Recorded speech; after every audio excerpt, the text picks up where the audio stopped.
तो anatomy physiology जो मनुष्य से संबंधित है, इसके लिए क्यों आवश्यक है ये तो आप जानते ही हैं। जब भी कोई भी हम चिकित्सा पद्धति में हम काम करते हैं तो सबसे पहले उस चिकित्सा से संबंधित जिनका हमें इलाज करना है उनकी एनाटॉमी फिजियोलॉजी पता होना बहुत ज़रूरी है।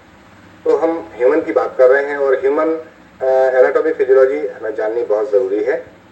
इस यूनिट में खासतौर से मनुष्य का शरीर कैसे बना है, कौन कौन से ऊतक और अंग के तंत्र यानी ऑर्गन सिस्टम इसमें इन्वॉल्व हैं, जो कि पूरी ह्यूमन बॉडी के संदर्भ में बताते हैं। और मनुष्य को स्वस्थ रहने के लिए सारे सिस्टम्स, हमारी बॉडी पूरी तरह से ठीक रहनी चाहिए, सारे सिस्टम्स ठीक से काम करने चाहिए, तभी हम अपने आप को सही रूप से स्वस्थ कह सकते हैं। तो ये जानना वास्तव में हमें ज़रूरी है कि हमारे शरीर में ये जो अंग हैं ये कैसे काम करते हैं, कौन कौन से अंग काम करते हैं, इसके बारे में आप जानकारी प्राप्त करेंगे। इस यूनिट के लिए हमारे साथ स्टूडियो में मौजूद हैं डॉक्टर निधि गर्ग, असिस्टेंट प्रोफेसर। मैं उनका स्वागत करता हूं। डॉक्टर निधि जी, आपका बहुत बहुत स्वागत है स्टूडियो में। नमस्कार। नमस्कार सर।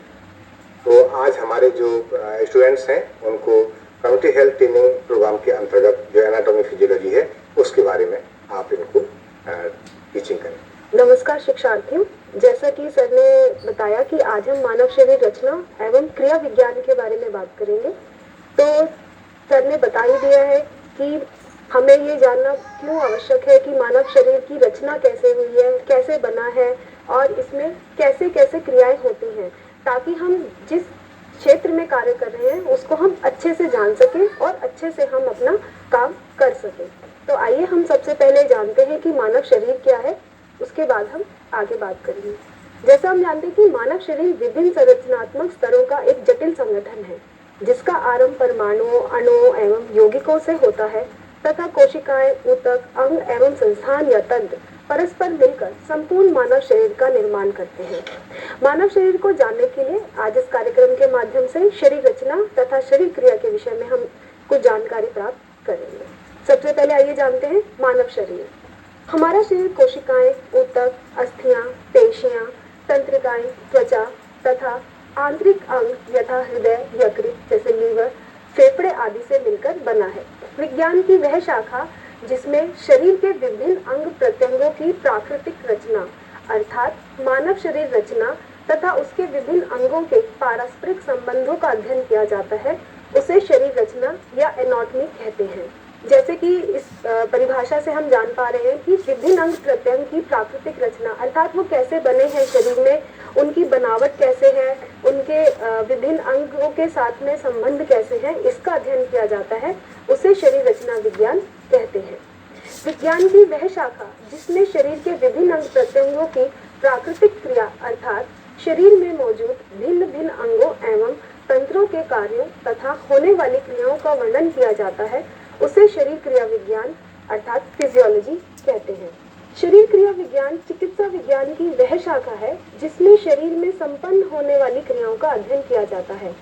इसके अंतर्गत मनुष्य या किसी अन्य प्राणी पादप के शरीर में मौजूद भिन्न भिन्न अंगों एवं तंत्रों अर्थात सिस्टम के कार्यों और उनके कार्यों के होने के कारणों के साथ साथ उनसे संबंधित चिकित्सा विज्ञान के नियमों का भी ज्ञान दिया जाता है।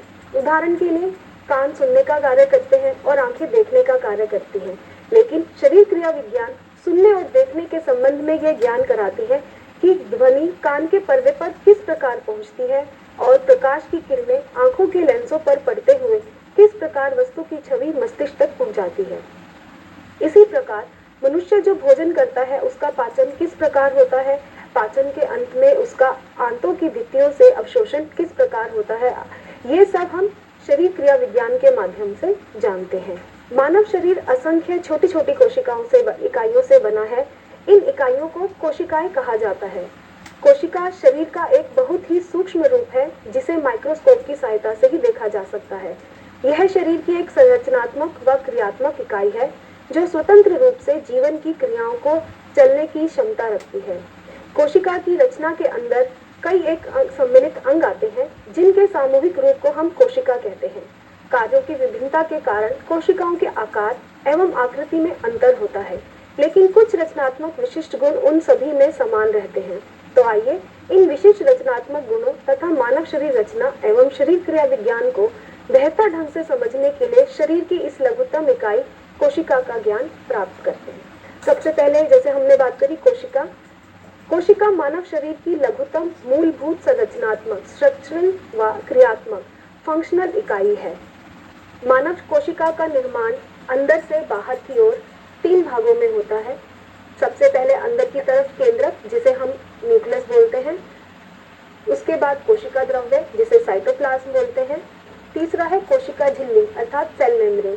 जैसे आप चित्र में देख पा रहे हैं कि सबसे भीतर वाला पार्ट जो है, जिसे हम केंद्रक बोलते हैं, वह है। उसके बीच में साइटोप्लाज्म कोशिका द्रव्य है, जिसमें विभिन्न इसके अंग पड़े हुए हैं, जैसे लाइसोसोम है, गोल्जी एपैरेटस है, माइटोकॉन्ड्रिया है। ये सब साइटोप्लाज्म में रहते हैं और इसके बाहरी कवर को हम कोशिका झिल्ली कहते हैं। अब आइए इनके बारे में हम थोड़ी सी जानकारी ले लेते हैं।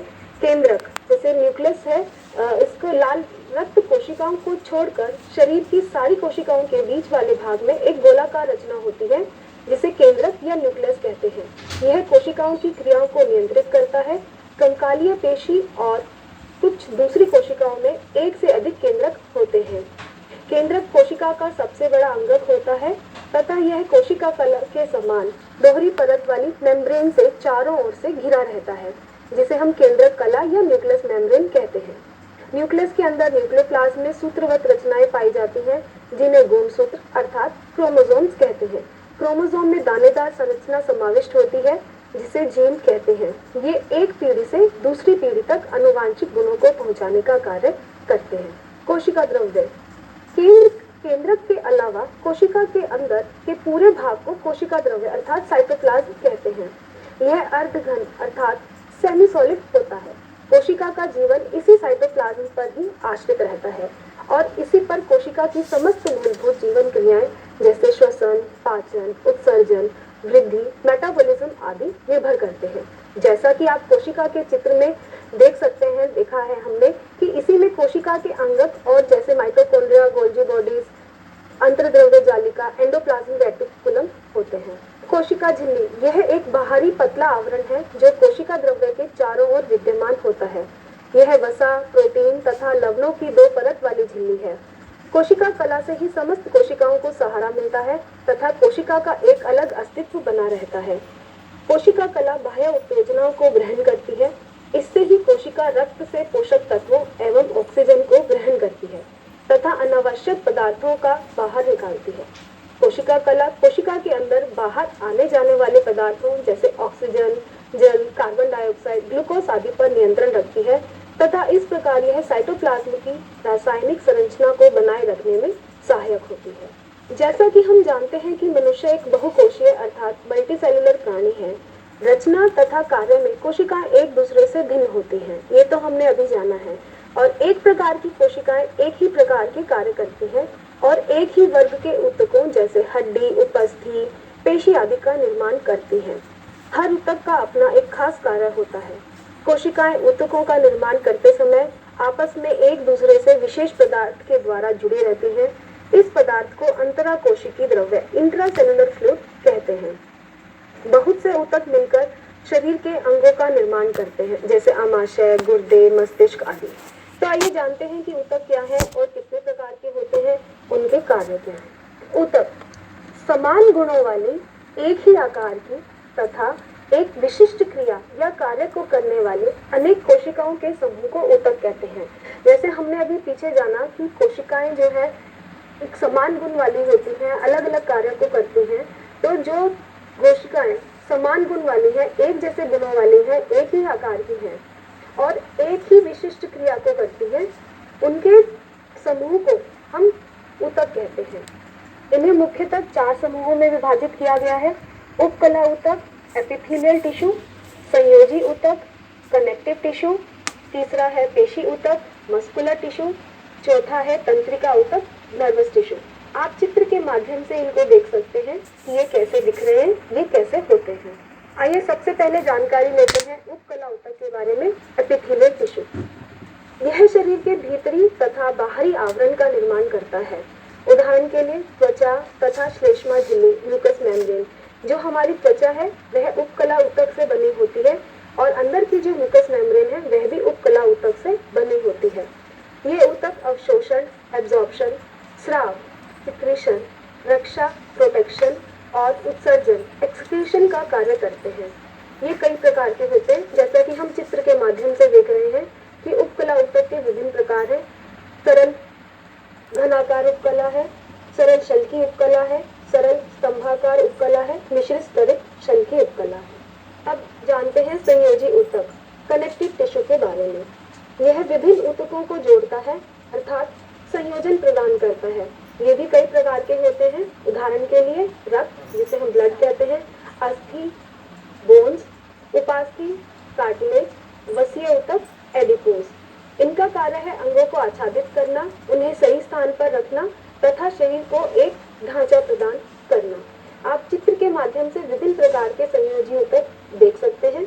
इसमें एरियुलर टिश्यू है, हाइलन कार्टिलेज है, अस्थि का टिश्यू है, वसीय ऊतक जिसे एडिपोज है और ब्लड का दिखाया गया है।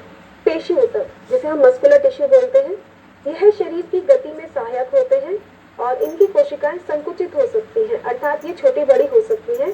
यह 3 प्रकार की होती है, हृदपेशी, कार्डियक मसल्स, ऐच्छिक जिन्हें हम रेखीय ऊतक भी कहते हैं, वॉलंटरी इंग्लिश में हम बोलते हैं, अनैच्छिक या अरेखीय इनवॉलंटरी मसल्स होती है। आप चित्र के माध्यम से देख सकते हैं अरेखीय पेशी ऊतक जो है अनैच्छिक नियंत्रण वाले होते हैं, इन पे हमारा कंट्रोल नहीं होता है, इसलिए इनको अनैच्छिक बोलते हैं। दूसरा हृदपेशी ऊतक है जो हृदय में ही पाए जाते हैं और इन पे भी हमारा कंट्रोल नहीं है, इसलिए इनको अनैच्छिक नियंत्रण का कहा जाता है। तीसरा है रेखीय ऊतक, जिसपे कि हमारा नियंत्रण रहता है, इसलिए हम इनको बोलते हैं ऐच्छिक ऊतक। अब जानते हैं तंत्रिका ऊतक अर्थात नर्वस टिश्यू के बारे में। यह एक विशेष प्रकार का ऊतक है जो संदेशों के संवहन के लिए उत्तरदायी होता है।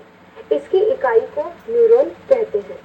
तंत्रिका ऊतक तंत्रिका कोशिका, न्यूरॉन तथा उनके प्रवर्धित तंतुओं नर्व फाइबर से मिलकर बनते हैं। यही तंत्रिका तंत्र की कार्यात्मक तथा रचनात्मक इकाई होती है। आप चित्र के माध्यम से देख सकते हैं कि इसमें एक सेल है जिसमें न्यूक्लियस है और इसके विभिन्न ध्रुमिका फाइबर्स निकले हुए हैं। इसके अंदर तंत्रिकाक्ष है और अंतिम सिरा है जो दूसरे न्यूरॉन के साथ जुड़ा होता है। आइए अब जानते हैं कि मानव शरीर का संगठन कैसे है, अर्थात ये कैसे बना है, इसमें क्या क्या अंग पाए जाते हैं, क्या क्या स्ट्रक्चर है।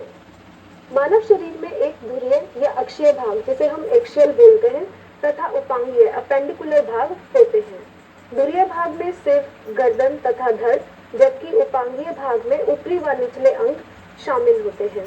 इस प्रकार मानव शरीर को हम 6 भागों में विभक्त कर सकते हैं। ऊर्ध्व शाखाएं जिन्हें हम अपर एक्सट्रीमिटीज बोलते हैं 2 होती है, एक एक दोनों साइड में। अधा शाखाएं लोअर एक्सट्रीमिटीज, ये भी 2 हैं। सिर, गर्दन तथा चेहरा 1, धड़, ट्रंक 1। ऊर्ध्व तथा अधा शाखाएं धड़ के ऊपरी तथा निचले सिरों पर ऊर्ध्व तथा अधा शाखाओं के जोड़े अर्थात पेयर्स है। ऊर्ध्व शाखा में पीछे की ओर 2 अंशफलक स्कैपुला जुड़े हुए हैं। सामने की ओर अक्षास्थि क्लेविकल है जो मध्य में उरा फलक स्टर्नम से मिली हुई है। इसका ऊपरी भाग बाहु आर्म और निचला भाग अग्रबाहु फोर्म आर्म कहा जाता है। अधा शाखा के ऊपरी भाग को उरु थाई कहते हैं, जिसमें एक पूर्वस्थी फीमर होती है जो श्रोणी की अस्थियों से जुड़ी होती है। नीचे के भाग में 2 अस्थियां जंघास्थि टिबिया और अनुजंघास्थि टबुला होती है। सिर, इसकी अस्थियां कपाल अर्थात स्कल का निर्माण करती हैं। इसी में मस्तिष्क रहता है। कपाल के नीचे का भाग चेहरा कहा जाता है। इसके मुख्य भाग